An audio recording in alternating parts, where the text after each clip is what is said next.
Hello guys, welcome to KNP analysis. तो कल हमने लास्ट क्लास में जो छोड़ा था वो बिल्स पे छोड़ा था, यानी कि हम चार टाइप के आज बिल्स डिस्कस करने वाले थे। तो उन चार टाइप्स के आज बिल डिस्कस करेंगे। बिल का मतलब क्या होता है? देखो, बिल का मतलब होता है कि आपको कोई एक्ट बनाना है, आपको कोई लॉ बनाना है। जब आप उसे पार्लियामेंट में लेके जाते हो तो वो बिल कहलाता है। लेकिन जब वो बिल पास हो जाता है दोनों हाउसेस में, यानी कि लोकसभा में और राज्यसभा में, जब बिल पास होने के बाद फिर वो प्रेसिडेंट की एसेंट मिल जाती है, यानी कि उस बिल पर प्रेसिडेंट के साइन हो जाते हैं, तो उसको आप एक्ट बोलने लगते हो। ठीक है, ये होता है बिल बनाने का प्रोसेस। तो बिल कैसे बनते हैं, क्या क्या उसमें कैसे कैसे उसकी रीडिंग्स होती हैं, किस किस टाइप के बिल्स होते हैं, ये सारी चीजें आज हम इस वीडियो में डिस्कस करने वाले हैं। बिल्स और एक्ट में अंतर समझ लीजिएगा बार बार। देखो, बिल जो है जब आप उसे पार्लियामेंट में प्रेजेंट कर रहे हो, यानी कि लोकसभा या राज्यसभा में प्रेजेंट कर रहे हो, लोकसभा राज्यसभा से वो पास हो गया है और प्रेसिडेंट तक पहुंच गया है, जब तक उसका नाम होगा जब तक उसका नाम होगा बिल। लेकिन जैसे ही उस पर प्रेसिडेंट के साइन हो जाएंगे, उसे असेंट मिल जाएगी, तो उसका नाम हो जाएगा एक्ट। ठीक है, इसे शायद समझ गए होंगे, मुझे नहीं लगता कि इसमें ज्यादा डीप में जाने की जरूरत है। तो इसके बाद जो हम डिस्कस करने वाले हैं वो बिल्स और बिल्स के टाइप्स, बिल कैसे कैसे पास होता है लोकसभा में, राज्यसभा में, कौन कौन से बिल खाली लोकसभा में पेश किए जा सकते हैं, यानी कि लोकसभा में प्रेजेंट किए जा सकते हैं, कौन कौन से बिल राज्यसभा में ही प्रेजेंट किए जा सकते हैं, या किस किस बिल में राज्यसभा की परमिशन चाहिए भी कि नहीं चाहिए, सारी चीजें आज हम इस वीडियो में डिस्कस करने वाले हैं। तो सबसे पहले अगर हम टाइप करें बिल्स के टाइप्स की, अगर हम बात करें तो बिल्स के जो टाइप हैं, अगर कॉन्स्टिट्यूशन के हिसाब से माने जाए तो चार टाइप्स में बिल जो है वो डिवाइड किया गया है, लेकिन कॉन्स्टिट्यूशनली डिवाइड नहीं किया गया। इस चीज को भी याद कर लीजिएगा। कॉन्स्टिट्यूशन में अलग अलग आर्टिकल में बोला है कि इस टाइप का बिल ये होगा, तो उसके आधार पर हमने उसकी चार लिस्टें बना ली हैं। अगर मैं सबसे पहली लिस्ट की बात करूं, जो सबसे पहली लिस्ट में नाम आता है, सबसे पहला निश्चित रूप से सामान्य होगा। सामान्य का मतलब ऑर्डिनरी। ठीक है, तो जो पहला नाम आता है वो आता है ऑर्डिनरी बिल्स का, वो आता है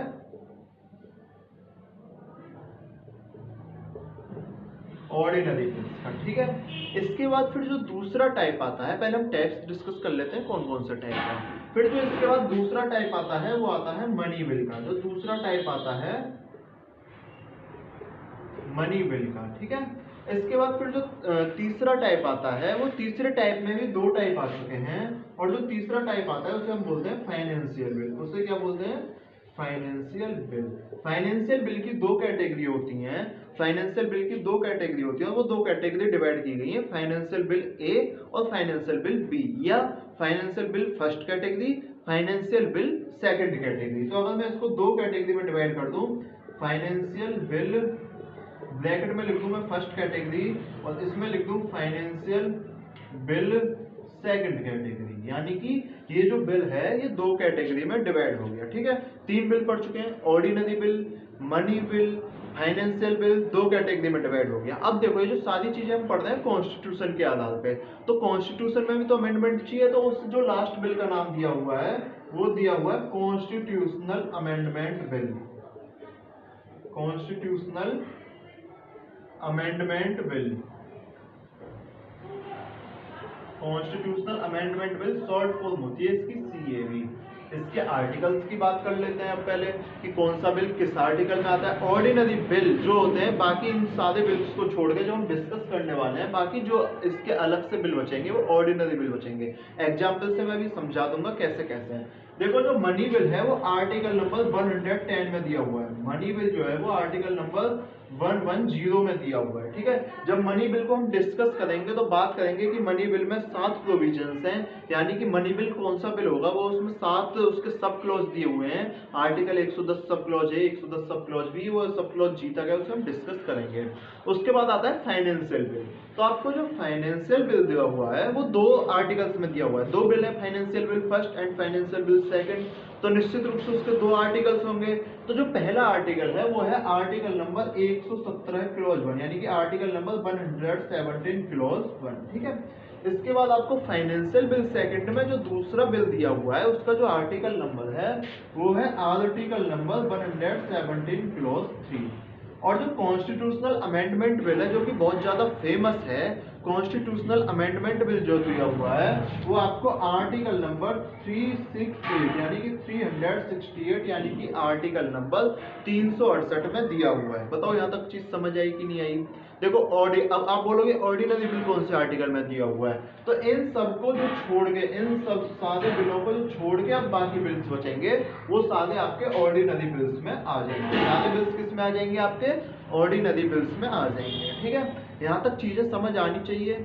मनी बिल जो दिया हुआ है आर्टिकल 110 में, आर्टिकल का मतलब क्या है? आर्टिकल का मतलब ये कि कॉन्स्टिट्यूशन को बहुत सारे हिस्सों में बांटा गया है। जैसे कि आप मान लीजिए, आप जैसे पॉइंट डालते हो ना, जैसे आपने नोट्स बना दिया कि बिल, अब उसके बाद फिर आप नोट्स बनाओगे कि सब क्लॉज 1 नंबर पे ये है, 1 नंबर पॉइंट पे ये। देखो आपने जैसे यहाँ पे कोई हेडिंग डाल दी, ठीक है, हेडिंग के बाद आप यहाँ पे कोई नंबर डालोगे, उस नंबर के बाद आप यहाँ पे सब क्लॉज डालोगे, तो ये जो नंबर है इस टाइप के वो होता है आर्टिकल, और ये जो सब क्लॉज है वो इस टाइप का, जैसे 117 सब क्लॉज 1 यानी कि आर्टिकल नंबर 117, और सब क्लॉज 1 का मतलब है कि उसमें भी कुछ एक्स्ट्रा कंडीशंस आपको दी हुई है, ये सब क्लॉज को डिफाइन करता है। ठीक है, मेरे हिसाब से ये चीजें आपको समझ आ गई होगी कि मैं आपको क्या बताना चाह रहा हूँ। अब इसके बाद आर्टिकल नंबर 117 क्लॉज बिल में फाइनेंशियल बिल फर्स्ट दिया हुआ है, आर्टिकल नंबर 117 क्लॉज 3 में फाइनेंशियल बिल सेकंड दिया हुआ है, आर्टिकल नंबर 368 में कॉन्स्टिट्यूशनल अमेंडमेंट बिल दिया हुआ है। डिस्कस कर लेते हैं, मैं आपको एक एग्जांपल देता हूं आपकी पर्सनल लैब से कि इन बिल्स में क्या क्या कैसे कैसे होता है। ठीक है,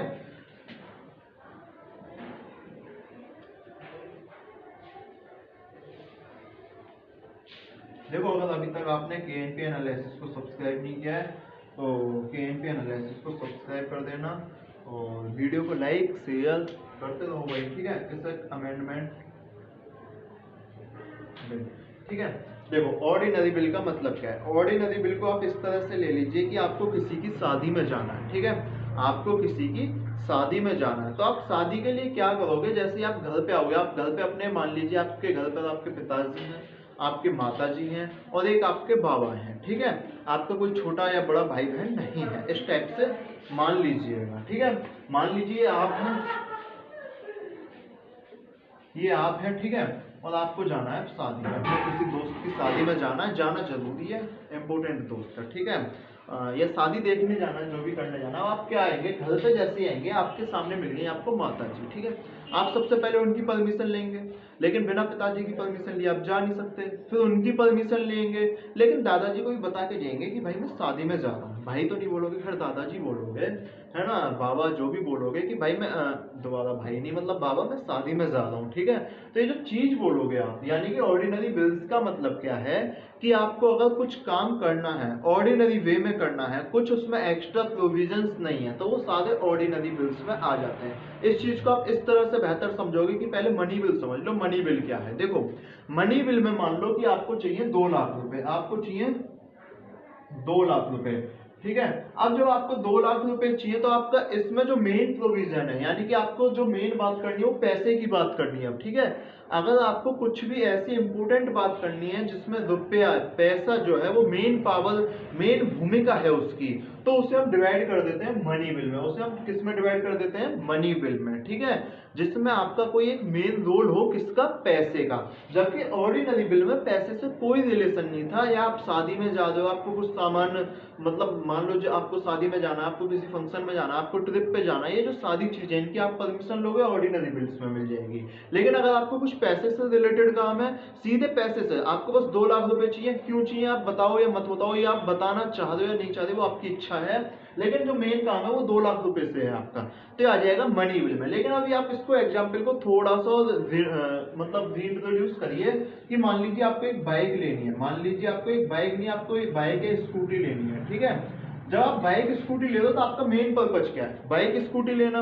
लेकिन बाइक स्कूटी कितने रुपए की आएगी? लगभग लगभग कम से कम 1.5 से 2 लाख की, अच्छी वाली लोगे तो 1.5 से 2 लाख की आएगी। अब देखो मनी इसमें भी इंक्लूड है, मनी इसमें भी इंक्लूड है। ठीक है, ये फाइनेंशियल बिल में आपको बता रहा हूँ कि फाइनेंशियल बिल क्या होता है। मनी बिल में मनी सीधे सीधे इंक्लूड है। जो पहली बात आएगी वो मनी की आएगी, इसके अलावा जो बातें बची हैं वो बाद में होंगी मनी बिल में। ठीक है, लेकिन फाइनेंशियल बिल में क्या होता है? फाइनेंशियल बिल में पहले बात आएगी कि आपको ये सामान चाहिए। ठीक है, उसके बाद बात आएगी कि ये सामान तो चाहिए, लेकिन इस सामान में आप रुपए इन्वेस्ट करोगे, है ना, यानी कि रुपए इन्वेस्ट क्या, एक्सपेंडिचर करोगे, यानी कि आप रुपए खर्च करने वाले हो। ठीक है, तो ये जो आप रुपए खर्च करने वाले हो, इसमें रुपए भी मैटर करते हैं, यानी कि इसमें मनी भी मैटर करता है, लेकिन इंपॉर्टेंट नहीं है आपके लिए। आपके लिए मनी इंपॉर्टेंट नहीं है, आपके लिए क्या इंपॉर्टेंट है? ये बाइक या स्कूटी जो आप लेने वाले थे। लेकिन इस केस में मनी बिल में आपके लिए क्या इंपॉर्टेंट है?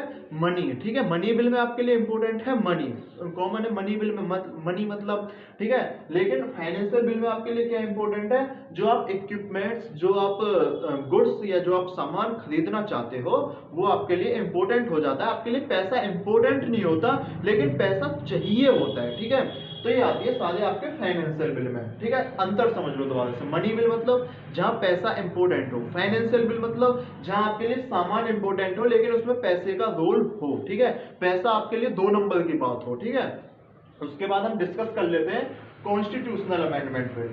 कॉन्स्टिट्यूशनल अमेंडमेंट बिल, देखो कॉन्स्टिट्यूशन दिया हुआ है, इंडिया का जो कॉन्स्टिट्यूशन है उसे माना जाता है कि हमारा जो कॉन्स्टिट्यूशन है कैसी फेडरल है। ठीक है, और जो हमारा कॉन्स्टिट्यूशन है ना तो वो रिजिड है और ना ही ज्यादा सॉफ्ट है, यानी कि ना तो ज्यादा कठोर है, ऐसा भी नहीं है कि भाई चेंज ही नहीं हो सकता, नहीं ऐसा कॉन्स्टिट्यूशन है कि भाई पल पल पे आप जब चाहो जब चेंज कर लो। ठीक है, तो जो कॉन्स्टिट्यूशन है उसे चेंज करने के लिए कुछ प्रोसेस दिए हुए हैं। प्रोसेस दिए हुए हैं कि भाई पहले आप लोकसभा में बिल लेके आओगे, ठीक है, उसके बाद फिर आप लोकसभा या राज्यसभा में जब बिल लेके आओगे तो फिर उसके बाद आप काम करोगे, यानी कि बिल पास कराओगे, अलग अलग हाउसेस में पास कराओगे। तो वो जो सारी चीजें वो कॉन्स्टिट्यूशनल अमेंडमेंट बिल में पढ़ेंगे कि कैसे कैसे बिल पास होता है, यानी कि कॉन्स्टिट्यूशन से रिलेटेड, संविधान से रिलेटेड। अगर आपको संविधान में कोई संशोधन करना है, संविधान में संशोधन में आपको एक बेस्ट एग्जांपल देता हूं।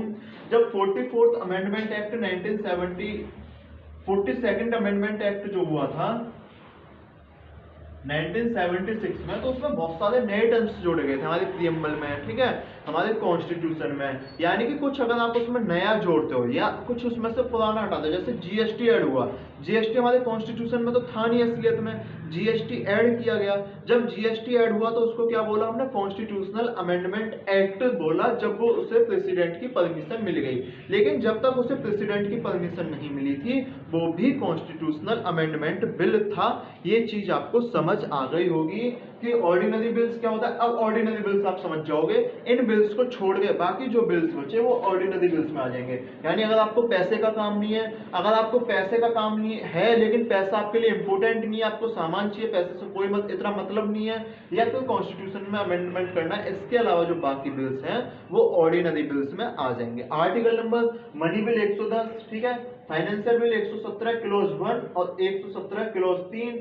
ठीक है, कॉन्स्टिट्यूशनल अमेंडमेंट बिल जो है वो आर्टिकल नंबर 368 में, आर्टिकल नंबर 368 में। ठीक है, ये सारी चीजें आपके साथ कवर हो जाएंगी। अब हम डिस्कस करेंगे कि कौन कौन से बिल कहाँ कहाँ इंट्रोड्यूस किए जा सकते हैं, कैसे कैसे इंट्रोड्यूस किए जा सकते हैं, उनका क्या काम होता है। ठीक है, ये सारी चीजें हम डिटेल में डिस्कस करेंगे।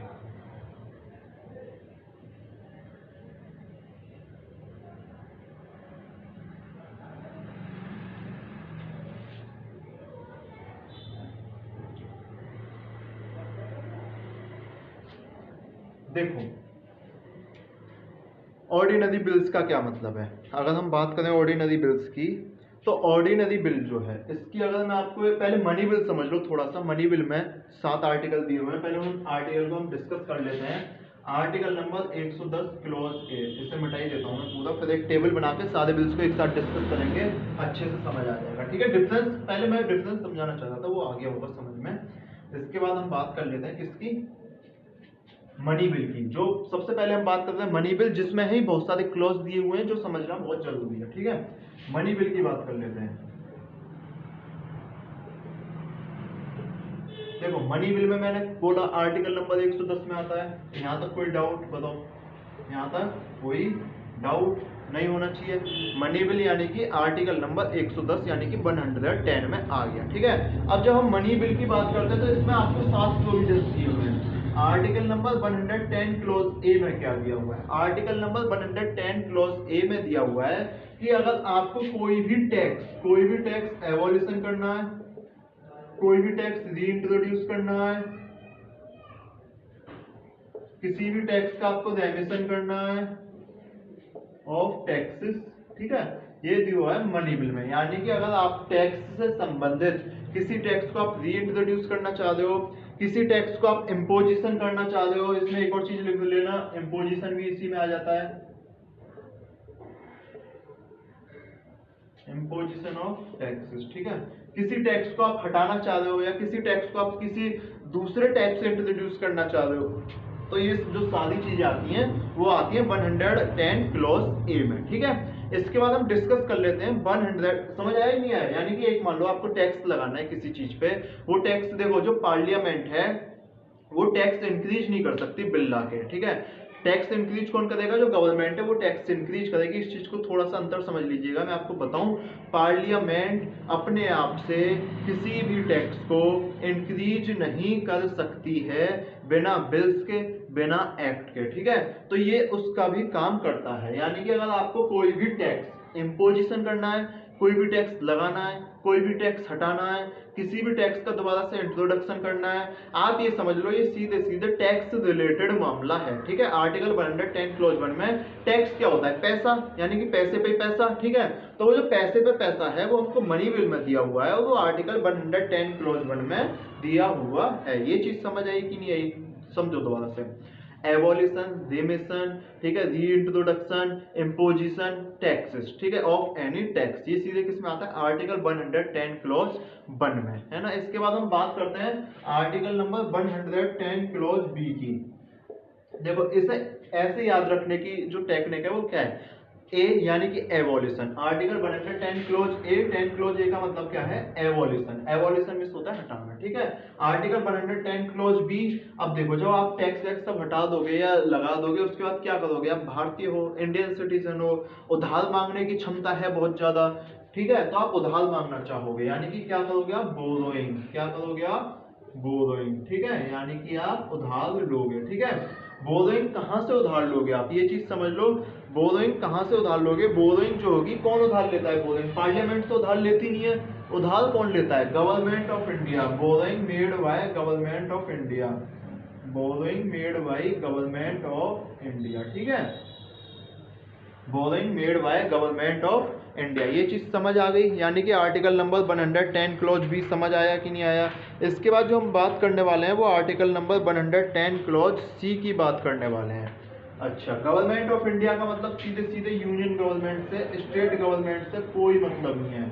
गवर्नमेंट ऑफ इंडिया का मतलब सीधे सीधे यूनियन गवर्नमेंट से होता है। स्टेट गवर्नमेंट को हम गवर्नमेंट ऑफ इंडिया नहीं बोलते हैं। स्टेट ऑफ गवर्नमेंट जैसे कि गवर्नमेंट ऑफ यूपी हुई, ये सारी चेंज हो जाती है। ठीक है, इसके बाद आर्टिकल नंबर हम 110 क्लॉज सी डिस्कस करेंगे। अब देखो सी से मतलब क्या है? सी से मतलब है कंसोलिडेटेड फंड ऑफ इंडिया, यानी कि जो आपका सी रिलेट होगा, वो जो सी रिलेट होगा वो कंसोलिडेटेड फंड ऑफ इंडिया से रिलेटेड होगा। अब आपको अपना फंड बचाना भी, अब आपने उधार ले लिया किसी से, अब आपके घर में रुपए आ गए, तो उस रुपए को आप बचाओगे नहीं करोगे। और जब बचाने को बोलते हैं तो हम बचाने को बोलते हैं कस्टडी। क्या बोलते हैं उसे हम? कस्टडी, यानी कि custody of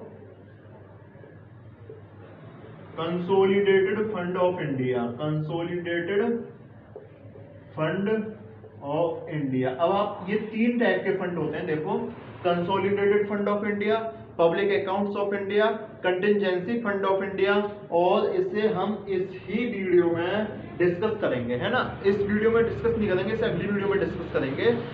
consolidated fund of India, contingency fund of India और पब्लिक अकाउंट्स ऑफ इंडिया, सारी को डिस्कस करेंगे। ठीक है, और आज ही आ जाएगी, दोनों वीडियो एक साथ आएंगी, है ना। तो ये होता है कस्टडी, यानी कि आपको आर्टिकल नंबर 110 क्लॉज सी में दिया हुआ है कि आपको कंसोलिडेटेड फंड ऑफ इंडिया की कस्टडी बनाए रखनी है। ठीक है, यहां तक चीजें समझ आई कि नहीं आई?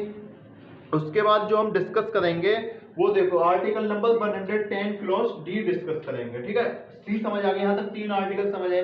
पहले में टैक्स रिलेटेड, दूसरे में बोरोइंग रिलेटेड, तीसरे में custody of consolidated fund of India. इसके बाद जो हम आर्टिकल डिस्कस करने वाले हैं वो आर्टिकल नंबर डिस्कस करने वाले हैं 110 क्लॉज डी।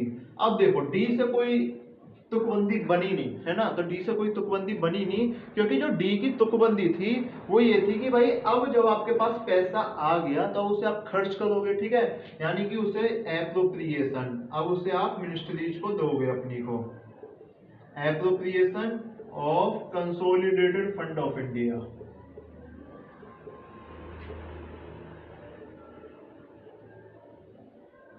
यानी अब उस बिल को आप एप्रोप्रिएट करोगे कि भाई कौन सी मिनिस्ट्री को कितना देना है मुझे, कौन सी मिनिस्ट्री को क्या करना है, यानी कि उस बिल का जो एप्रोप्रिएशन होगा, कैसे कैसे क्या क्या जो भूमिका बनाओगे आप, वो आर्टिकल नंबर 110 क्लॉज डी में बना दोगे, appropriation of consolidated fund of India में। अब जब सारी भूमिका आपकी बन गई तो अब क्या करोगे, अब जब आर्टिकल 110 क्लॉज ई की बात करेंगे तो अब ई में क्या होगा, एक्सपेंडिचर, यानी कि ई से मतलब क्या होगा, एक्सपेंडिचर।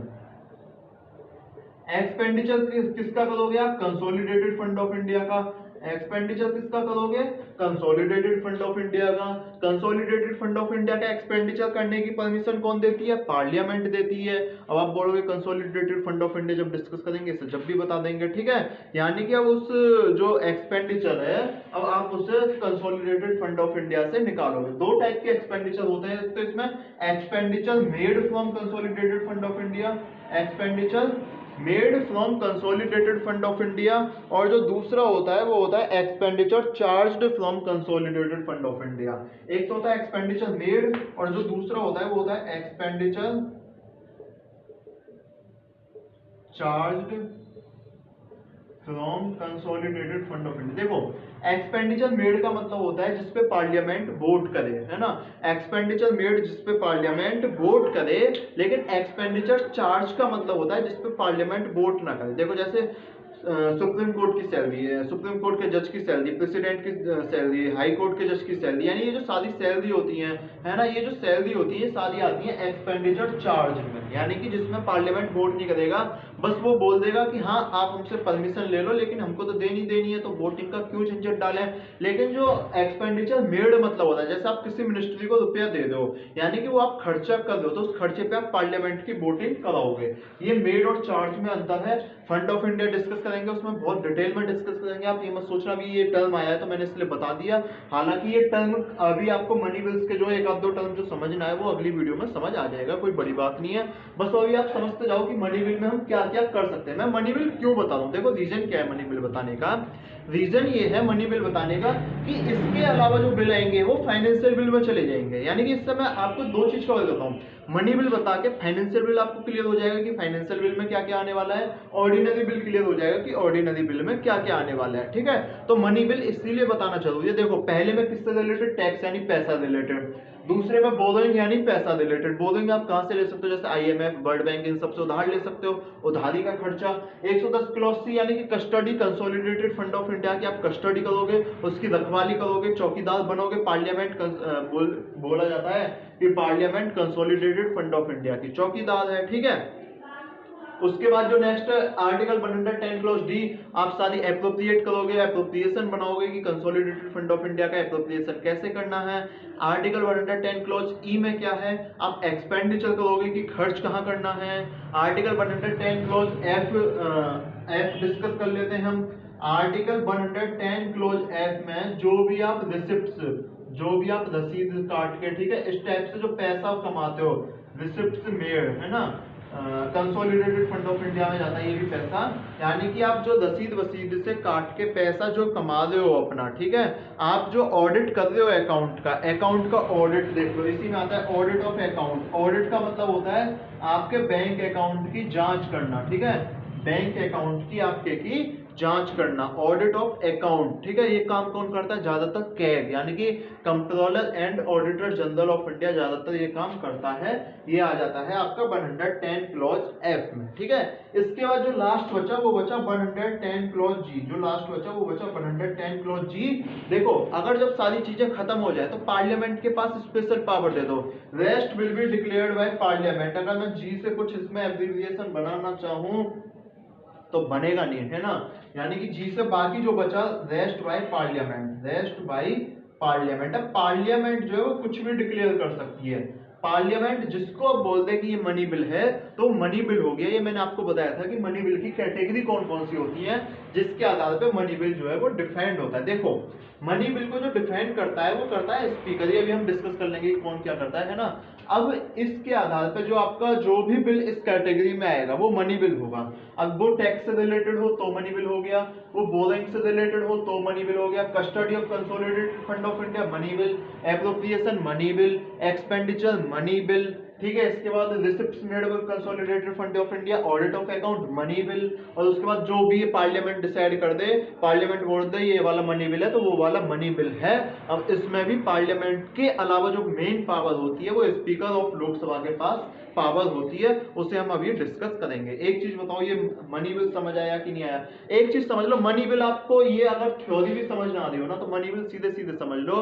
मनी बिल का बड़ा बड़ा एम है कि जो भी पैसे से रिलेटेड है, ठीक है, वो आपका मनी बिल है। यानी अगर आपको 2 लाख रुपए चाहिए वो मनी बिल है, लेकिन अगर आपको कुछ सामान चाहिए लेकिन उस सामान में रुपए आएंगे तो वो आपका फाइनेंशियल बिल हो जाएगा, है ना। ठीक है। अब जो फाइनेंशियल बिल होगा वो सेम इसी आधार पर, जैसे अब देखो पार्लियामेंट जो है वो कुछ भी घपला कर सकता है। उसने क्या बोला था, आधार कार्ड जो पास कराया था, आधार कार्ड बिल जो पास हुआ था वो मनी बिल कह के पास कराया था। अब आप एक चीज देखो, आधार कार्ड मनी बिल से कहीं रिलेटेड है? ठीक है, आधार कार्ड तो कहीं भी रिलेटेड नहीं है, मनी बिल से रिलेटेड नहीं है भाई, साफ साफ दिख रहा है। आधार कार्ड ना, आधार कार्ड में टैक्स लगता ना, आधार कार्ड के लिए आप आधार कार्ड कंपलसरी कराने के लिए जो बिल आया था ना, आप आधार कार्ड बोरोइंग मतलब उधार ले रहे हो किसी से ना, आधार कार्ड में कंसोलिडेटेड फंड ऑफ इंडिया ना, आधार कार्ड का एप्रोप्रिएशन ना, आधार कार्ड से कोई एक्सपेंडिचर। अब सरकार ने क्या रीजन दिया था इस पे?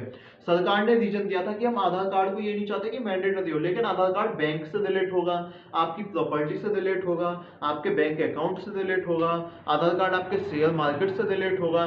तो जब आधार कार्ड इन सब सारी चीजों से रिलेट हो जाएगा तो उसमें जो मुख्य भूमिका है वो पैसे की मुख्य भूमिका आएगी, यानी कि जो इंपोर्टेंट चीज हो जाएगी वो पैसा हो जाएगा। ठीक है, तो ये जो सारी चीजें, इसीलिए उन्होंने बोला था कि आधार कार्ड मनी बिल है, लेकिन ये जो सारी पावर है वो लोकसभा के स्पीकर के पास फाइनल पावर होती है कि वो किसी को भी बोल सकता है ये मनी बिल है। और ज्यादातर केसेस में जो गवर्नमेंट ऑफ इंडिया बोलती है वो ही माना जाता है, क्योंकि देखो स्पीकर इनडायरेक्ट वे में उन्हीं का होता है। ठीक है, तो स्पीकर तो बोलेगा ही बोलेगा हाँ जी जो गवर्नमेंट ऑफ इंडिया बोल दे कि मनी बिल है, हाँ जी मनी बिल है।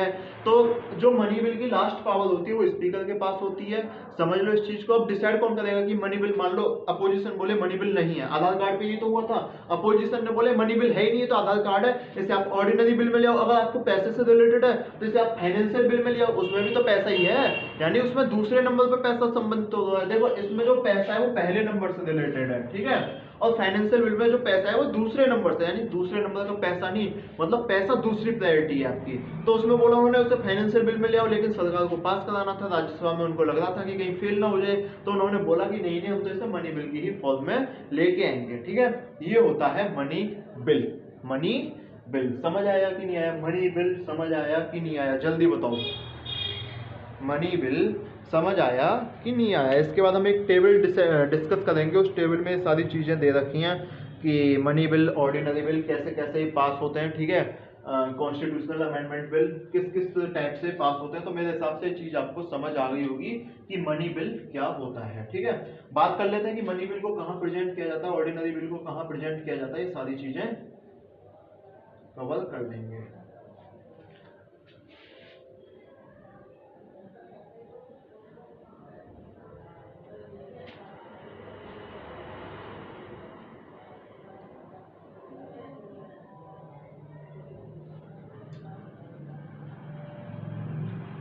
देखो सबसे अच्छा मेथड है जब ये 3-4 टाइप के कोई भी दिक्कत हो रही हो तो उसके लिए ना एक चार्ट बना लो। ठीक है, उसके लिए चार्ट बना लो। जैसे ये हो गया ऑर्डिनरी बिल, ये जो हो गया ऑर्डिनरी बिल, ये हो गया आपका मनी बिल, ये हो गया आपका फाइनेंस बिल, ये हो गया कॉन्स्टिट्यूशनल अमेंडमेंट बिल। ठीक है,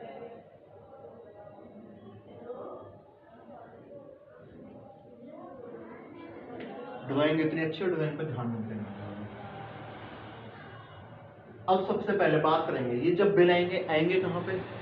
पार्लियामेंट में ये सारे बिल आएंगे, यानी कि पार्लियामेंट में भी 2 हाउस हैं, बाइकैमरल है हमारी पार्लियामेंट। ठीक है, पार्लियामेंट में कौन कौन से हाउस हैं? लोकसभा और राज्यसभा। दोनों हाउस हम पिछली वीडियो में डिस्कस कर चुके हैं। लोकसभा में कितने मेंबर हैं? 545। राज्यसभा में 543 है अब तो, है ना। राज्यसभा में कितने मेंबर हैं? 245। ठीक है, तो ये सारी चीजें हम डिस्कस कर चुके हैं, लोकसभा प्लस राज्यसभा। अब देखो सबसे पहले जो बिल आता है, बिल जो आता है, अब इसके पहले हम बात कर लेते हैं कौन सा बिल कैसे कैसे आता है, फिर बात करेंगे बिल पास कैसे होता है, सबसे बड़ी प्रोसेसिंग क्या होती है। ठीक है, तो मैं आपको समझाता जाऊंगा, लास्ट में एक समरी भी दूंगा और दोनों चीजों को आप ध्यान से सुनते जाइएगा। यानी कि बिल इंट्रोड्यूस इंट्रोड्यूस किस हाउस में होगा। इंपॉर्टेंट चीज होती है वो जो बिल है वो इंट्रोड्यूस किस हाउस में होगा, इंट्रोडक्शन, यानी कि उस बिल को आप किस हाउस में प्रेजेंट करने वाले हो, ये बहुत इंपॉर्टेंट चीज हो जाती है। ठीक है, समझ दो नहीं समझ। अब देखो जो बिल है, ऑर्डिनरी बिल जो है वो आपके ऑर्डिनरी बिल जो है वो आपके लोकसभा या राज्यसभा दोनों के पास इक्वल पावर है। आप ऑर्डिनरी बिल जो है वो किसी भी हाउस में प्रेजेंट कर सकते हो। ऑर्डिनरी बिल जो है वो आप या तो लोकसभा में प्रेजेंट करो या राज्यसभा में प्रेजेंट करो। समझे इस चीज को। ऑर्डिनरी बिल जो है वो आप किसी भी हाउस में ला सकते हो, किसी भी हाउस में ला सकते हो। यहाँ तक मेरे हिसाब से कोई दिक्कत नहीं होनी चाहिए। ऑर्डिनरी बिल जो है वो या तो आपका कोई भी मिनिस्टर ला सकता है या आपका कोई भी प्राइवेट मेंबर लेके आ सकता है। समझे इस चीज को। ऑर्डिनरी बिल या तो कोई भी मिनिस्टर लेके आ सकता है या कोई भी प्राइवेट मेंबर, यानी कि मिनिस्टर का मतलब होता है जो सरकार ने मिनिस्टर बनाया हुआ है, प्राइवेट मेंबर का मतलब होता है सरकार ने उसे मिनिस्टर नहीं बनाया। या तो हो सकता है वो अपनी ही पार्टी का हो या अपोजिशन पार्टी का हो, लेकिन उसका सांसद होना जरूरी है। प्राइवेट का मतलब ये नहीं होता कि आप किसी बाहर से बुला के लेके आओगे। ठीक है, तो ऑर्डिनरी बिल जो है पहले ये चीज समझ लो, प्रेजेंट किया जा सकता है लोकसभा में या राज्यसभा में। प्रेजेंट कहाँ किया जा सकता है ऑर्डिनरी बिल, लोकसभा में या राज्यसभा में, किसी भी हाउस में किसी के भी द्वारा प्रेजेंट किया जा सकता है। इस चीज को भी यहाँ पे लिख लो, बाय प्राइवेट मेंबर और मिनिस्टर, बाय प्राइवेट मेंबर और मिनिस्टर, यानी कि आप चाहे लोकसभा में या राज्यसभा में किसी में प्रेजेंट किया जा सकता है, और वो जो प्रेजेंट किया जा सकता है वो प्राइवेट मेंबर या मिनिस्टर के द्वारा प्रेजेंट किया जा सकता है। ठीक है, अब मनी बिल की बात समझो। जो मनी बिल है वो only and only in Lok Sabha में प्रेजेंट किया जा सकता है। मनी बिल आप राज्यसभा में कभी भी प्रेजेंट नहीं कर सकते हो। इस चीज पे ध्यान दे लेना। यानी कि मैं क्या कहना चाह रहा हूं कि जब भी आप मनी बिल लेके आओगे आप उससे बताओगे। देखो पहले कौन बताता है मनी बिल, पहले जो मनी बिल बताता है वो गवर्नमेंट बताती है कि साहब ये मनी बिल है। अभी हम बात कर लेंगे कि वो प्रेसिडेंट की असेंट मिलती है उसे नहीं मिलती, लेकिन अभी आप इतना समझ लो कि गवर्नमेंट ऑफ इंडिया बताएगी कि ये मनी बिल है या नहीं है। अगर गवर्नमेंट ऑफ इंडिया ने माना या जो बिल लेके आ रहा है उसने ये माना कि ये मनी बिल है, तो मनी बिल खाली लोकसभा में प्रेजेंट किया जा सकता है। समझे इस चीज को नहीं समझे, मनी बिल खाली लोकसभा में प्रेजेंट किया जा सकता है। और ये जो मनी बिल है ये खाली ओनली एंड ओनली मिनिस्टर के द्वारा प्रेजेंट किया जाएगा।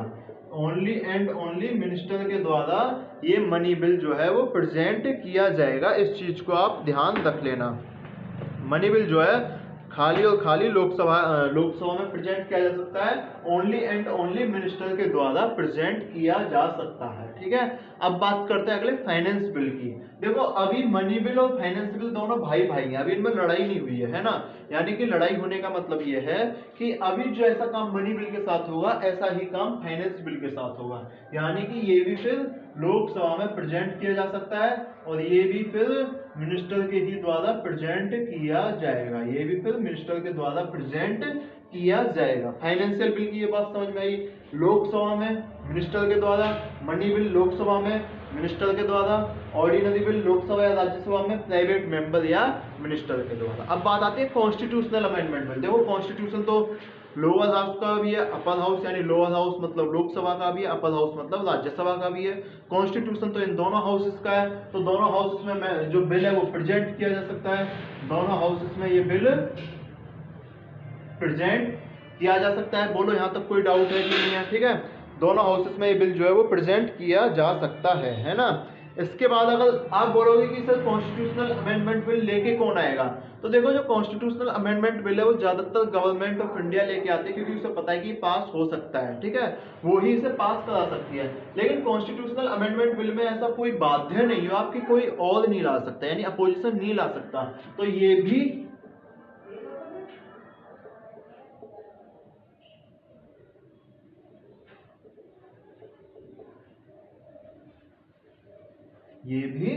प्राइवेट मेंबर या मिनिस्टर के द्वारा लाया जा सकता है। अभी कॉन्स्टिट्यूशनल अमेंडमेंट बिल पे कोई बात भी चल रही है कि भाई ये कॉन्स्टिट्यूशनल अमेंडमेंट का प्रीएम्बल चेंज कर दो। ठीक है, कुछ अपोजिशन लीडर बोल रहे हैं कि चलो इस बिल को आप चेंज कर दो प्रीएम्बल को चेंज कर दो, ठीक है, तो ये सारी चीजें चल दी हैं। तो ये कॉन्स्टिट्यूशनल अमेंडमेंट बिल जो है लोकसभा राज्यसभा दोनों में प्रेजेंट किया जा सकता है, प्लस मिनिस्टर या प्राइवेट मेंबर द्वारा लाया जा सकता है। आप दो चीज समझ लो, ये दो एक जैसे बने, मनी बिल और finance bill, Lok Sabha by minister, Lok Sabha by minister. Ordinary bill और कॉन्स्टिट्यूशनल अमेंडमेंट बिल दोनों एक जैसे हैं, किसी भी हाउस में प्रेजेंट कर सकते हो और कोई भी इनको प्रेजेंट कर सकता है। इंट्रोडक्शन समझ आया कि नहीं आया? इंट्रोडक्शन समझ आया। ऑर्डिनरी बिल किसी भी हाउस में, कॉन्स्टिट्यूशनल अमेंडमेंट बिल किसी भी हाउस में। ऑर्डिनरी तो सामान्य है ही है, किसी भी हाउस में जाके रख दो। कॉन्स्टिट्यूशन, दोनों हाउस कॉन्स्टिट्यूशन से बने हुए हैं, तो कॉन्स्टिट्यूशन किसी भी हाउस में लाया जा सकता है। बाकी बचे कुछ लोकसभा में, बाकी जो बचे हैं वो लोकसभा में, ठीक है। इसके बाद बात करेंगे हम रिकमेंडेशन ऑफ प्रेसिडेंट, यानी कि पहले प्रेसिडेंट की आवश्यकता हमको होती है या नहीं होती।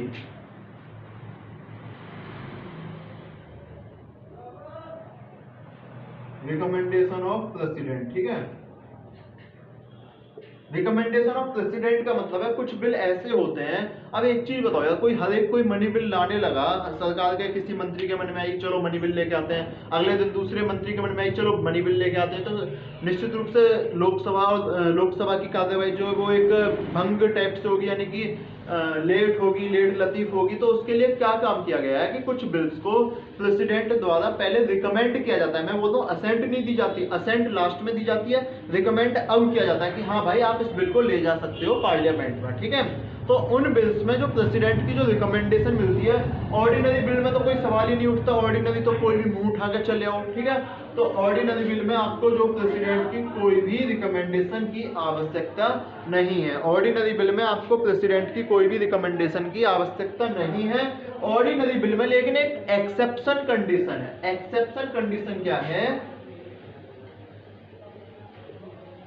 एक्सेप्शन जो है वो आर्टिकल नंबर 3 है। जो एक्सेप्शन है आर्टिकल नंबर 3, अगर आप आर्टिकल नंबर 3 से रिलेटेड कोई ऑर्डिनरी बिल लेके आ रहे हो लोकसभा में, राज्यसभा में, तो आपको प्रेसिडेंट की रिकमेंडेशन चाहिए। लेकिन वो आर्टिकल नंबर 3 से रिलेटेड नहीं है, तो आपको प्रेसिडेंट की रिकमेंडेशन बिल्कुल भी नहीं चाहिए। ये मेरे हिसाब से चीजें आपको समझ आ गई होगी, ठीक है।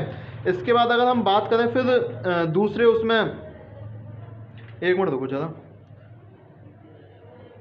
आर्टिकल नंबर 3 जो है वो आप समझते हो ना। हाँ, बात करें मनी बिल की, तो मनी बिल में आपको प्रेसिडेंट की असेंट चाहिए होती है, ठीक है। मनी बिल में आपको प्रेसिडेंट की असेंट चाहिए होता है। हाँ, आर्टिकल नंबर 3 बता रहा था मैं। आर्टिकल नंबर 3 आपको ध्यान है ना, स्टेट को एबॉलिश करना है, नया स्टेट बनाना है, स्टेट का नाम चेंज करना है, ये जो सारी चीजें हैं वो किस में आ जाती है? आर्टिकल नंबर 3 में। अगर इससे रिलेटेड देखो ये क्यों है, अब आप एक और चीज समझ लो कि आर्टिकल नंबर 3 जो है एक्सेप्शन क्यों है। देखो आर्टिकल नंबर 3 जो है वो स्टेट से रिलेटेड है, और जो प्रेसिडेंट है वो स्टेट और सेंटर दोनों का रिप्रेजेंटेटिव होता है। यानी कि अगर आप पार्लियामेंट में कोई ऐसा बिल लेके आ रहे हो वो स्टेट से रिप्रेजेंटेटिव है, तो स्टेट का तो कोई रिप्रेजेंटेशन है नहीं। अगर आप उसे लोकसभा में लेके आए तो लोकसभा में तो स्टेट का रिप्रेजेंटेशन है नहीं। आप बोल सकते हो कि राज्यसभा में, लेकिन लोकसभा में तो बिल्कुल नहीं है।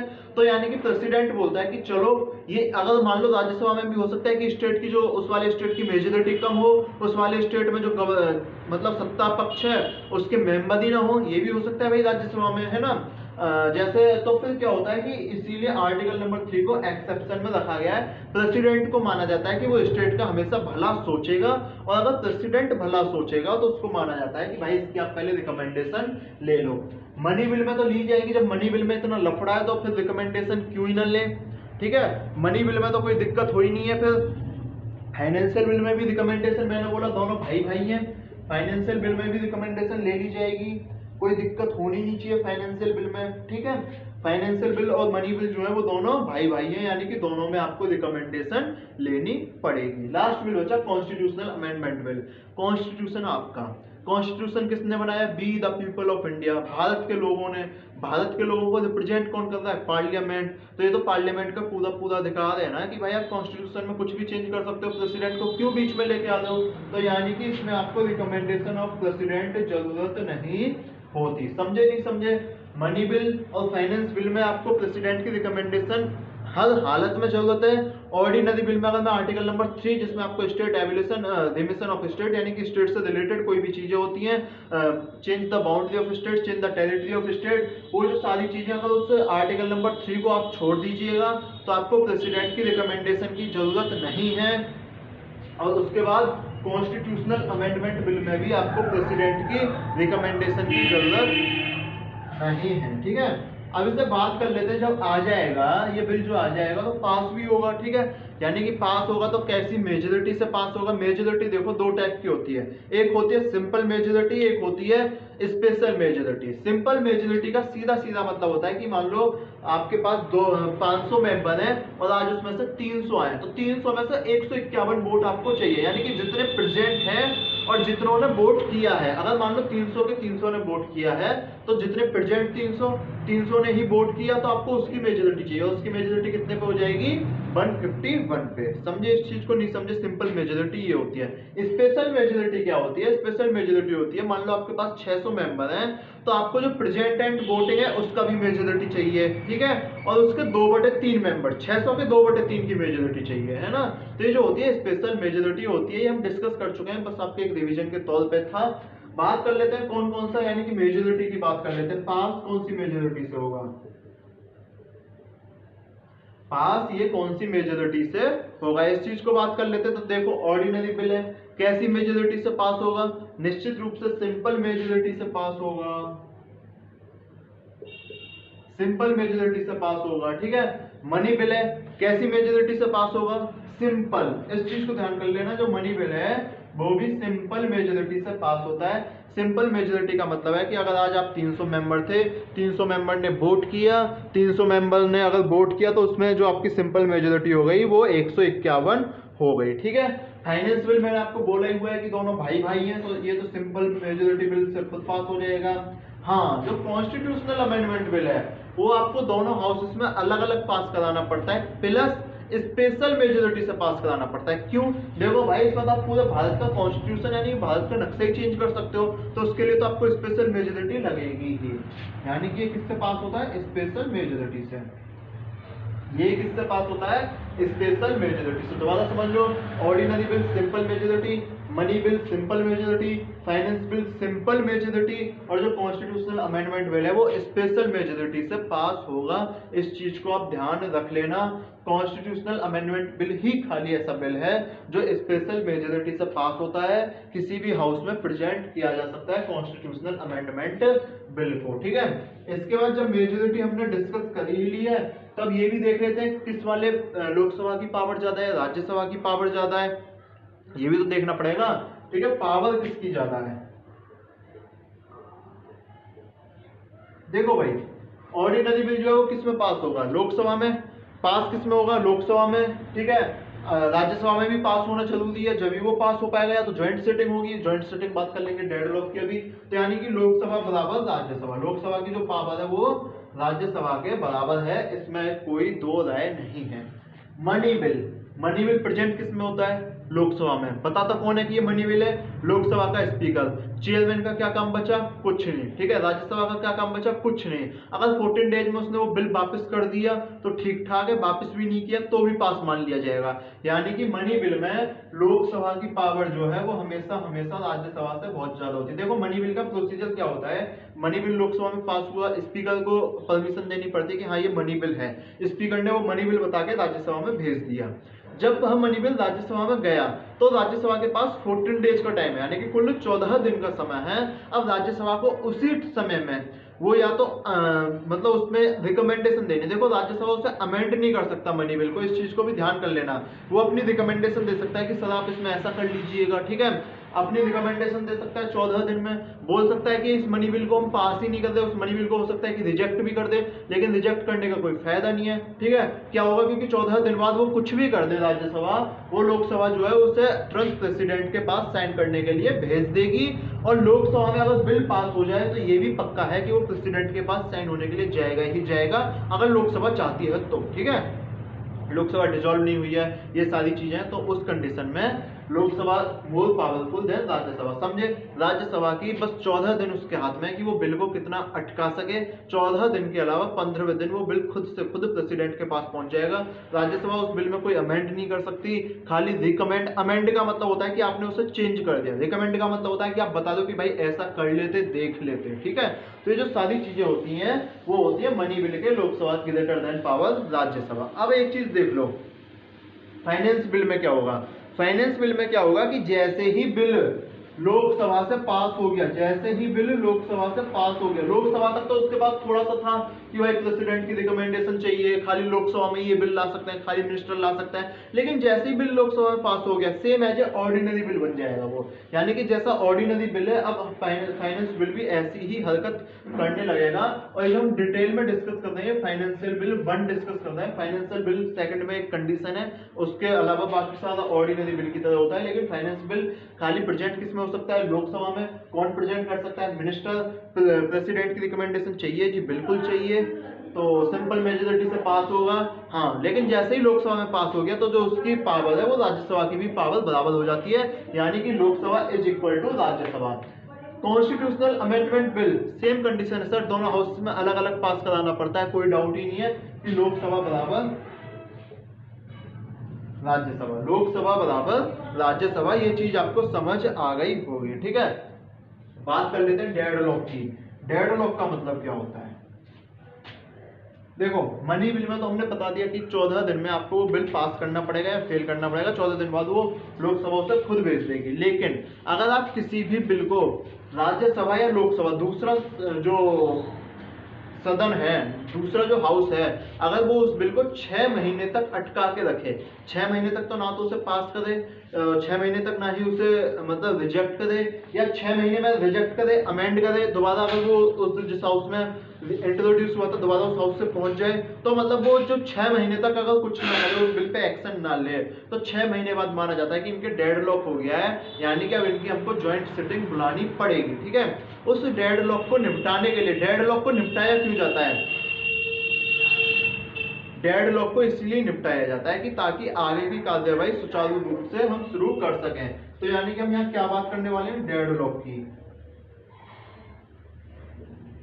डेडलॉक, लॉक मींस मतलब ताला होता है सीधे सीधे, ठीक है, ताला, और डेड मींस मृत्यु, यानी कि वो बिल ऐसी कंडीशन में पहुंच गया है कि उसकी ताले से मृत्यु हो गई है, उस पर ताला लगा हुआ है, ना तो उसे कोई खोल रहा, ना उस बिल को कोई बंद कर रहा, उसमें जंग लग गई है। तो अब क्या होगा, जैसे ही 6 महीने बीत जाएंगे, जैसे समझो लोकसभा ने एक बिल पास किया, ठीक है, राज्यसभा में वो बिल पहुंचा, राज्यसभा ने बोला कि सर इसमें अमेंड कर दिया, राज्यसभा ने अमेंड कर दिया, लोकसभा ने माना नहीं, है ना, बिल में हो गया डेडलॉक, 6 महीने तक बिल ऐसे ही पड़ा है। लोकसभा ने बिल पास किया, राज्यसभा में बिल भेजा, राज्यसभा ने उसे बिल को बोल दिया कि हम कुछ कर ही नहीं रहे, वो बिल राज्यसभा में ऐसे का ऐसे ही पड़ा है। ये होता है डेडलॉक, यानी डेडलॉक का मतलब है जो आपका दूसरा हाउस है वो उस पर कोई काम नहीं कर रहा, काम कर रहा है तो जिस हाउस ने भेजा है वो उस बिल को मान नहीं रहा। ठीक है, अगर ऐसी कोई कंडीशन आती है तो उसे हम बोलते हैं डेडलॉक। डेडलॉक मतलब समझ लो बड़े आराम से, डेडलॉक का मतलब होता है कि मान लो आपको एक स्कूटी चाहिए, ठीक है, आपने बोला कि घर पे मुझे स्कूटी दिला दो,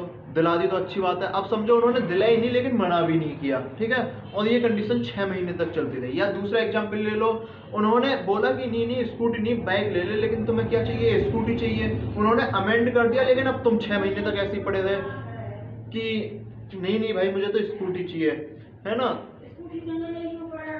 तो ये जो सारी चीजें हैं, ये जो सारी चीजें हैं वो डेडलॉक जो होता है उसमें ज्वाइंट सिटिंग आती है, उसमें क्या आती है, ज्वाइंट सिटिंग। ठीक है, ज्वाइंट सिटिंग का मतलब क्या होता है, ज्वाइंट सिटिंग का मतलब ये होता है कि लोकसभा और राज्यसभा दोनों एक साथ बैठेंगे, दोनों एक साथ डिबेट करेंगे, दोनों एक साथ वोटिंग करेंगे, भाई स्कूटी चाहिए कि नहीं चाहिए, स्कूटी मिल जाएगी, ठीक है, दोनों एक साथ वोटिंग कर लेंगे, फिर डिबेट कर लेंगे, उस बिल को पास कर देंगे। ठीक है, हाँ, एक इसमें ये चीज बोली जाती है कि राज्यसभा जो है वो लोअर होता है, यानी कि लोकसभा के पास हमेशा ज्यादा पावर होती है, लेकिन ये सच्चाई नहीं है। आप एक चीज मान लो, लोकसभा के पास जो मेजोरिटी है वो एक मेंबर ज्यादा है, एक मेंबर ज्यादा है, तो इसका मतलब राज्यसभा के पास उसकी मेजोरिटी नहीं हो सकती, चांस है कि नहीं हो सकती। ठीक है, तो राज्यसभा में तो उसके अपोजिशन के मेंबर ज्यादा है, लोकसभा में खाली एक मेंबर ज्यादा है, तो हो सकता है कि वो बिल राज्यसभा पास करा के ले जाए या राज्यसभा रिजेक्ट कर दे। अगर फाइनली ज्वाइंट सिटिंग में भी बिल रिजेक्ट हो गया तो बिल रिजेक्ट माना जाता है, उस बिल को आपको दोबारा लाना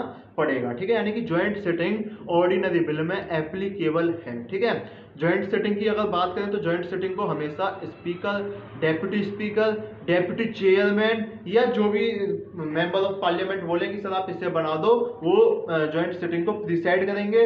ज्वाइंट सिटिंग बुलाता कौन है, प्रेसिडेंट। ज्वाइंट सिटिंग बुलाता कौन है, हमेशा प्रेसिडेंट के द्वारा ये ज्वाइंट सिटिंग बुलाई जाती है। प्रेसिडेंट बोलता है कि अब तुमसे ये मुद्दा सॉल्व नहीं होगा, हम इस मुद्दे को सॉल्व करते हैं। ठीक है, तो यानी कि ज्वाइंट सिटिंग डिस्कस कर लेंगे अभी डिटेल में, चिंता मत करना, ठीक है। तो ज्वाइंट सिटिंग होती है ऑर्डिनरी बिल में, यानी कि लोकसभा राज्यसभा एक साथ बैठ जाएंगे, उस बिल पे डिबेट करेंगे, उस बिल पे वोटिंग करेंगे, उस बिल को पास या फेल जो भी होगा वो हो जाएगा, ठीक है। मनी बिल में तो ज्वाइंट सिटिंग का कोई सवाल ही नहीं है। जब बिल लोकसभा ने, मैंने बोल दिया कि 14 दिन में अगर राज्यसभा पास कर दे तो ठीक, ना करे तो भला, जो कर दे उसका भला, ठीक है। बाकी ये तो जाना ही जाना है, प्रेसिडेंट की असेंट मिल जाएगी, तो इसमें ज्वाइंट सिटिंग का कोई सवाल है ही नहीं, नो ज्वाइंट सिटिंग, ठीक है। अब बात आती है फाइनेंस बिल। मैंने बोला कि इसकी शुरू की 3 कंडीशन हटा दो, तो फिर जैसे ही लोकसभा में पास हो जाएगा सेम ऑर्डिनरी बिल की तरह, यानी कि इसमें भी आपको ज्वाइंट सिटिंग लगेगी, यानी कि इसमें भी आप ज्वाइंट सिटिंग होगी, ठीक है, इसमें भी ज्वाइंट सिटिंग होगी। देखो, मैंने एक दिन अपने टेलीग्राम चैनल पे क्वेश्चन दिया था कि कॉन्स्टिट्यूशनल अमेंडमेंट बिल की ज्वाइंट सिटिंग को कौन प्रिसाइड करेगा, और आधे से लोगों ने ज्यादा स्पीकर टिक किया। लेकिन सच्चाई ये है कि जो कॉन्स्टिट्यूशनल अमेंडमेंट बिल होता है उसे लोकसभा में अलग पास कराना होता है, राज्यसभा में अलग पास कराना होता है, दोनों की कभी ज्वाइंट सिटिंग हो ही नहीं सकती, चाहे कितना भी बड़ा डेडलॉक हो जाइए, चाहे बिल एक साल में तुम्हें 4 बार क्यों ना लाना पड़े, लेकिन ज्वाइंट सिटिंग कभी होगी ही नहीं, यानी कि कोई भी ज्वाइंट सिटिंग नहीं होती। तो ज्वाइंट सिटिंग किस किस में बची, फाइनेंस बिल में और ऑर्डिनरी बिल में, इन 2 बिल में ज्वाइंट सिटिंग है। और कॉन्स्टिट्यूशनल अमेंडमेंट बिल में हम ज्वाइंट सिटिंग कर नहीं सकते क्योंकि वो बिल अलग अलग पास कराना पड़ता है। मनी बिल में ज्वाइंट सिटिंग होने का सवाल नहीं है क्योंकि लोकसभा की बहुत ज्यादा पावर है, वो तुरंत इस बिल को प्रेसिडेंट के पास भेज देता है अगर उसे 14 दिन में कंप्लीट ना हुए हो तो, ठीक है। डेडलॉक समझ में आ गया, डेडलॉक समझ आया कि नहीं आया। इसके बाद जो नेक्स्ट एक और टॉपिक बचेगा इसमें प्रेसिडेंट की असेंट, ठीक है, उसे भी हम यहाँ पे डिस्कस कर ही लेते हैं। देखो, प्रेसिडेंट की असेंट यानी कि प्रेसिडेंट अब क्या क्या कर सकता है। भाई ऑर्डिनरी बिल है, प्रेसिडेंट चाहे तो उस बिल को अपनी जेब में रख ले, पॉकेट वीटो। प्रेसिडेंट चाहे तो उस बिल को विदहोल्ड कर ले, एब्सोल्यूट वीटो। प्रेसिडेंट चाहे तो उस बिल को दोबारा वापस भेज दे, ठीक है, सस्पेंसिव वीटो। लेकिन अगर प्रेसिडेंट ने दोबारा बिल वापस भेज दिया तो वो बिल जो है दोबारा प्रेसिडेंट के पास पहुंच गया, पास हो गया, तो प्रेसिडेंट को अपनी असेंट देनी ही पड़ेगी। यानी कि हम प्रेसिडेंट क्या क्या कर सकता है, अपनी असेंट को रोक सकता है, अपनी असेंट को रोक सकता है, ठीक है। हो सकता है कि वो अपनी असेंट को दे दे, दोनों काम कर सकता है, अपनी असेंट दे भी सकता है, अपनी असेंट रोक भी सकता है, ये होता है ऑर्डिनरी बिल में। मनी बिल में प्रेसिडेंट को असेंट देनी ही देनी होती है ज्यादातर केसेस में, कि प्रेसिडेंट अपनी असेंट दे देता है क्योंकि ये लोकसभा से पास हुआ होता है, ठीक है। लेकिन ये रिजेक्ट और अप्रूव हो सकता है, यानी कि ये भी मनी बिल जो है वो रिजेक्ट और अप्रूव हो सकता है। ज्यादातर केसेस में प्रेसिडेंट अपनी असेंट देता है लेकिन रिजेक्ट भी हो सकता है, इसमें भी कोई दो राय नहीं है, यानी कि रिजेक्ट भी ये बिल हो सकता है। इस चीज को समझ लेना, रिजेक्ट हो जाए, अप्रूव हो जाए, लेकिन उसे वापस नहीं भेज सकता। ऑर्डिनरी बिल में वापस भेज सकता है, दोनों में अंतर। ऑर्डिनरी बिल में वो रिजेक्ट कर ले, अप्रूव कर ले, वापस भेज दे। मनी बिल में वापस नहीं भेज सकता, ठीक है। फाइनेंस बिल में सेम ऑर्डिनरी बिल की तरह कोई दिक्कत है ही नहीं, जैसा ऑर्डिनरी बिल ऐसा ही फाइनेंस बिल, ठीक है। मतलब उसे रोक दे, असेंट दे दे या उस बिल को वापस भेज दे, ठीक है, सेम ऑर्डिनरी बिल की तरह। और इसमें क्या होता है, कॉन्स्टिट्यूशनल अमेंडमेंट बिल में उसे असेंट अपनी देनी ही देनी पड़ती है। कॉन्स्टिट्यूशन बिल में उसे असेंट अपनी देनी ही देनी पड़ती है। देखो, इसे अगर मैं यहाँ पे लिख लूं, प्रेसिडेंटल असेंट, यस उसे देनी ही पड़ेगी। फाइनेंशियल बिल की असेंट सेम एज ऑर्डिनरी, या तो दे दे, या तो यस है या नो है, या रिटर्न कर दे, या तो यस है या नो है या रिटर्न कर दे। मनी बिल में या तो यस या नो, रिटर्न नहीं कर सकता। ऑर्डिनरी बिल में सेम यस नो रिटर्न, ठीक है। समझ आया या नहीं आया, समझ आया कि नहीं आया। Ordinary bill, money bill, constitutional amendment bill, finance return bill, ठीक है। ये चीजें समझ आई कि नहीं आई, देख लो इसे एक बार ध्यान से। हाँ देखो, फाइनेंस बिल जो सेकंड है, फाइनेंस बिल अगर मैं सेकंड की बात करूं, सेम ऑर्डिनरी बिल, यानी कि किसी भी हाउस में प्रेजेंट किया जा सकता है, बस उसे प्रेसिडेंट की रिकमेंडेशन की आवश्यकता है, बाकी same as a ordinary bill की तरह काम करेगा फाइनेंशियल बिल सेकंड में। अंतर क्या है, बस उसे प्रेसिडेंट या नो की जगह है यस लिखना है बस आपको फाइनेंशियल बिल 2 में, उसके अलावा same as a ordinary bill है, ठीक है। समझ लो इस चीज को दोबारा ध्यान से। देखो, एक बार चार्ट को पूरा देख लेते हैं। ऑर्डिनरी बिल आया, ऑर्डिनरी बिल जो है वो लोकसभा में या राज्यसभा में दोनों में प्रेजेंट किया जा सकता है। प्राइवेट मेंबर या मिनिस्टर कोई भी उस बिल को प्रेजेंट कर सकता है, बात कर लें प्रेसिडेंट की रिकमेंडेशन नहीं चाहिए होती है, एक्सेप्शन आर्टिकल नंबर 3। अगर आप आर्टिकल नंबर 3 ऑर्डिनरी बिल के तहत ला दो तो आपको जो रिकमेंडेशन है वो चाहिए। मेजोरिटी, सिंपल मेजोरिटी से आप पास करा लोगे। पावर लोकसभा राज्यसभा दोनों की बराबर पावर होती है, यानी कि दोनों से आपको पास कराना जरूरी है। ज्वाइंट सेटिंग डेडलॉक, यानी कि आप ज्वाइंट सेटिंग करा सकते हो अगर 6 महीने हो जाएं उस बिल में कोई प्रगति नहीं हुई है तो। और प्रेसिडेंट की असेंट में यस नो रिटर्न, या तो प्रेसिडेंट असेंट दे सकता है या उसे विद होल्ड कर सकता है या उसे रिटर्न कर सकता है, ठीक है, वीटो पावर। सेम है, आप समझ लो मनी बिल में जो प्रेजेंट होगा वो खाली लोकसभा में प्रेजेंट होगा, खाली मिनिस्टर उसे प्रेजेंट कर सकता है। प्रेसिडेंट की रिकमेंडेशन चाहिए। मेजोरिटी सिंपल है ही है। पावर लोकसभा की हमेशा ज्यादा पावर होती है राज्यसभा से, लोकसभा चाहे तो उस बिल को 14 दिन में पास करा ले। डेडलॉक कोई ज्वाइंट सेटिंग होने का सवाल ही नहीं उठता। प्रेसिडेंट की असेंट या तो मिलेगी या नहीं मिलेगी, लेकिन उसे वो लोकसभा में वापस नहीं भेज सकता। फाइनेंस बिल देख लो, लोकसभा में इंट्रोड्यूस हो सकता है खाली, राज्यसभा में इंट्रोड्यूस नहीं होगा, मिनिस्टर इंट्रोड्यूस कर सकता है। प्रेसिडेंट की रिकमेंडेशन चाहिए होती है, सिंपल मेजोरिटी से पास होता है, बाकी सारे काम ऑर्डिनरी बिल की तरह पावर दोनों की बराबर है, ज्वाइंट सिटिंग होती है। कॉन्स्टिट्यूशनल अमेंडमेंट बिल देख लो, किसी भी हाउस में आप प्रेजेंट कर सकते हो, ठीक है, किसी भी हाउस में प्रेजेंट करने के बाद प्राइवेट मेंबर प्रेजेंट कर सकता है, मिनिस्टर प्रेजेंट कर सकता है। प्राइवेट मेंबर मतलब जो मिनिस्टर नहीं है लेकिन सांसद है ना। रिकमेंडेशन ऑफ प्रेसिडेंट जरूरी नहीं है, बिल्कुल नहीं चाहिए होती। उसके बाद अगर हम बात करें स्पेशल मेजोरिटी से पास होता है। स्पेशल मेजोरिटी माने कि आप जितने भी मेंबर है, मान लो आप अगर 300 मेंबर हो तो उसके 2/3 यानी कि 200 मेंबर हो, ठीक है, 200 मेंबर हो और जितने प्रेजेंट हो, अगर 300 प्रेजेंट हो तो 150 से ज्यादा हो। इसे समझ लेंगे जब सिंपल मेजोरिटी स्पेशल मेजोरिटी करेंगे। अगर आपको देखो समझ लो, अभी समझ लो, मान लो मेंबर है टोटल पार्लियामेंट में 600 मेंबर है टोटल पार्लियामेंट में 600, वोट करी उसमें से 300 ने, वोट करी उसमें से 300 ने। अब 600 की 2/3 कितनी हुई? 600 की 2/3 हुई 400 मेंबर, लेकिन वोट कुल कितने ने करी? 300 ने, तो उसकी तो मेजोरिटी हुई ही नहीं, यानी कि अगर उसका 150 भी लगाए तो भी मेजोरिटी नहीं हुई, तो ये बिल फेल हो जाएगा, यानी कि रिजेक्ट हो जाएगा, पास नहीं होगा। तो आपको 2/3 प्लस जितने प्रेजेंट और वोटिंग है उनकी भी सिंपल मेजोरिटी चाहिए होती है। 2/3 मेजोरिटी इसमें जरूरी है, ये चीज समझ लो, ठीक है। टोटल नंबर ऑफ मेंबर्स की ये चीज समझ लो, यानी स्पेशल मेजोरिटी पावर दोनों की बराबर है, दोनों हाउसेस में अलग अलग पास कराना पड़ता है। ऑर्डिनरी बिल में ज्वाइंट सिटिंग हो सकती है, और लेकिन कॉन्स्टिट्यूशनल अमेंडमेंट बिल में कोई भी ज्वाइंट सिटिंग नहीं होती, प्रेसिडेंट को अपनी असेंट देनी ही देनी पड़ती है। ये चीजें होती है इसके ऑर्डिनरी बिल में, मनी बिल में, फाइनेंस बिल में, कॉन्स्टिट्यूशनल अमेंडमेंट बिल में। पढ़ो इसे एक बार ध्यान से।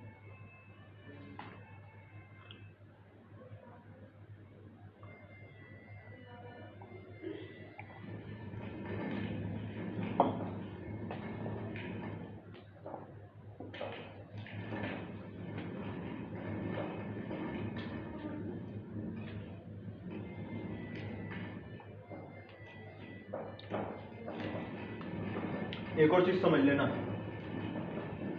अगर मान लो ऑर्डिनरी बिल लोकसभा या राज्यसभा में कहीं फेल हो जाए, स्पेशली लोकसभा में फेल हो जाए, ठीक है, तो चांस बन जाते हैं कि आपको रिजाइन देना पड़े कैबिनेट को, यानी कि हो सकता है नो कॉन्फिडेंस मोशन आ जाए, उसमें आप फेल हो सकते हो। लेकिन अगर मनी बिल फेल हो जाए लोकसभा में, क्योंकि मनी बिल लाया गया है मिनिस्टर के द्वारा, ठीक है, अगर मनी बिल फेल हो जाए तो पक्की पक्की एक बात है कि आपकी लोकसभा में अब मेजोरिटी नहीं बची है, यानी कि आपको कैबिनेट से रिजाइन देना ही पड़ेगा।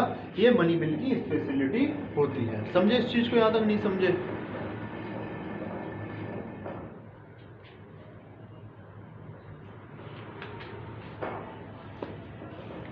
ज्वाइंट सिटिंग और बता देता हूँ, बात आ रही थी ज्वाइंट सिटिंग की, ठीक है। ये चीज कैसा आया मैं भी देखूं।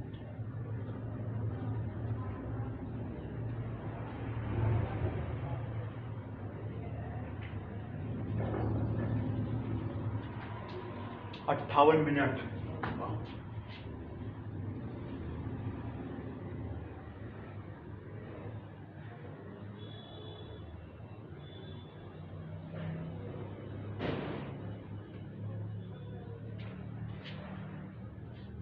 देखो, अगर अभी तक चैनल सब्सक्राइब नहीं किया है तो चैनल को सब्सक्राइब कर दो, वीडियो को लाइक करो, वीडियो को कमेंट करो, वीडियो को शेयर करो, ये तो मैं कह रहा हूँ।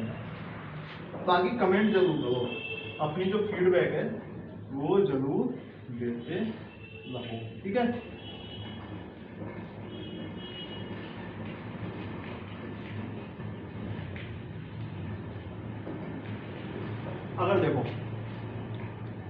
आप चैनल सब्सक्राइब करोगे, ठीक है, आप वीडियो लाइक करोगे, शेयर करोगे, सब्सक्राइब करोगे, जो भी वीडियो कमेंट करोगे, तो क्या होगा, दोनों साथ मिलेंगे, दोनों साथ मिलके बैठेंगे। अगर दोनों साथ मिलके बैठेंगे तो उसे हम क्या बोल देंगे,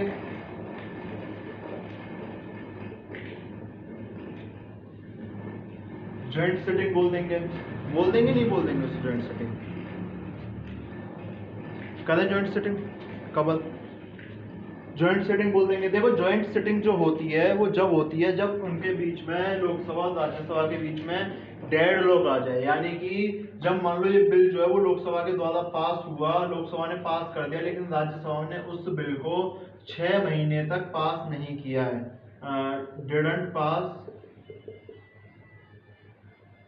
6 मंथ। हालांकि इसमें डिड नॉट नहीं आएगी, इसमें हैजंट पास आएगी, ठीक है, has not been passed for 6 months. कर ही लो यार, कहोगे नहीं तो इंग्लिश अच्छी नहीं है। Hasn't been passed for 6 months, यानी कि अगर 6 महीने तक बिल पास नहीं हुआ है किसी ने भी, अगर वो बिल राज्यसभा के द्वारा लाया गया था तो लोकसभा ने अगर 6 महीने तक पास नहीं किया, दोनों वाइस वर्सा कंडीशन हैं, तो इस कंडीशन में क्या होता है, प्रेसिडेंट बुलाता है जॉइंट सिटिंग। प्रेसिडेंट जो है वो बुलाता है जॉइंट सिटिंग। जॉइंट सिटिंग कौन बुलाता है? प्रेसिडेंट। जॉइंट सिटिंग कौन बुलाता है? प्रेसिडेंट साहब हैं, वो बुलाते हैं जॉइंट सिटिंग। जॉइंट सिटिंग में क्या होता है, लोकसभा और राज्यसभा दोनों के जो मेंबर हैं वो एक साथ आके बैठते हैं, ठीक है। अब देख लो, जो इससे प्रिसाइड करेगा, जो इसका प्रिसाइडिंग ऑफिसर होगा वो कौन होगा? इसका जो प्रिसाइडिंग ऑफिसर होगा, स्पीकर ऑफ लोकसभा या डेप्यूटी स्पीकर ऑफ लोकसभा या डेप्यूटी चेयरमैन ऑफ राज्यसभा या मेंबर चूजन बाय पार्लियामेंटेरियंस, यानी कि जो मेंबर पार्लियामेंट ने चूज करा, जो मेंबर एमपी, जो मेंबर एमपी ने खुद मिलकर चूज करा। इसमें ध्यान कर लेना प्रेसिडेंट नहीं आता है ना, प्रेसिडेंट का काम इतना है कि उसने जॉइंट सिटिंग बुला दी, बाकी अब काम तुम पे बचा कि तुम्हें कैसे कैसे बिल डिसाइड करना है। अच्छा, इसमें टोटल मेजोरिटी मानी जाती है। अब मान लो लोकसभा राज्यसभा के टोटल हो गए 800 मेंबर, टोटल हो गए 800 मेंबर, तो जो इसमें सिंपल मेजोरिटी से अगर पास होना होगा तो जो सिंपल मेजोरिटी मानी जाएगी वो 800 मेंबर की मानी जाएगी, ना कि लोकसभा या किसी भी राज्यसभा के मेंबर की मेजोरिटी मानी जाएगी, ठीक है। एक बात यहां से आपको क्लियर हो गई होगी कि जो चेयरमैन ऑफ राज्यसभा है, यानी कि जो चेयरमैन है राज्यसभा का, वो कभी भी ज्वाइंट सिटिंग को प्रिसाइड नहीं कर सकता। मेरे हिसाब से ये चीजें आपको समझ आ गई होंगी, ठीक है। और अब जो कॉन्स्टिट्यूशनल अमेंडमेंट बिल है उसमें कोई ज्वाइंट सिटिंग होती नहीं है, मैंने आपको पहले ही बता दिया, वो अलग अलग लोकसभा प्लस राज्यसभा से पास कराना पड़ता है, ठीक है। तो ज्वाइंट सिटिंग इतना ही कुछ था, बाकी इसमें कुछ खास नहीं था। हाँ, अगर ज्वाइंट सिटिंग के बाद बिल पास हो जाए तो उसके बाद क्या होता है, फिर ज्वाइंट सिटिंग के बाद अगर बिल पास हो जाए तो प्रेसिडेंट जो है वो उसको अपनी रिकमेंडेशन दे देता है, ठीक है। और जो सारे प्रोसीजर होते हैं इसमें, जो सारे प्रोसीजर होते हैं वो लोकसभा के होते हैं, जो सारे प्रोसीजर होते हैं बिल पास करने के वो लोकसभा के प्रोसीजर फॉलो किए जाते हैं, चाहे प्रिसाइडिंग ऑफिसर यानी जो उसका पीठासीन अधिकारी है वो कोई भी हो, ठीक है। ज्वाइंट सिटिंग समझ आ गई। मेरे हिसाब से आज की वीडियो में बस इतना ही था। तो अगली वीडियो जो आएगी उसमें हम क्या डिस्कस करने वाले हैं,